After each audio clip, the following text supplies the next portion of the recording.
Lahat kayo dito, sir, marami kayong kasalanan kung anong pinagawaan ninyo sa buhay ninyo. Impyerno kayo. Magkita-kita tayo doon.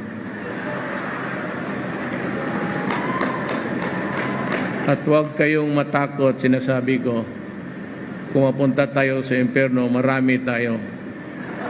At maraming magagandang, saan na pala nakapunta yung magaganda? Kala mo punta yan sa langit. Yung magaganda nandoon sa impyerno rin.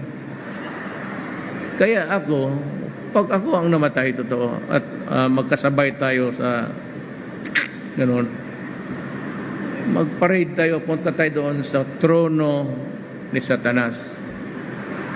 Ang gawin ko sa harap ninyo, sampalin ko yung putang inang Satanas na yan at putulin ko yung ano niya, yung ikog, yung buntot niya.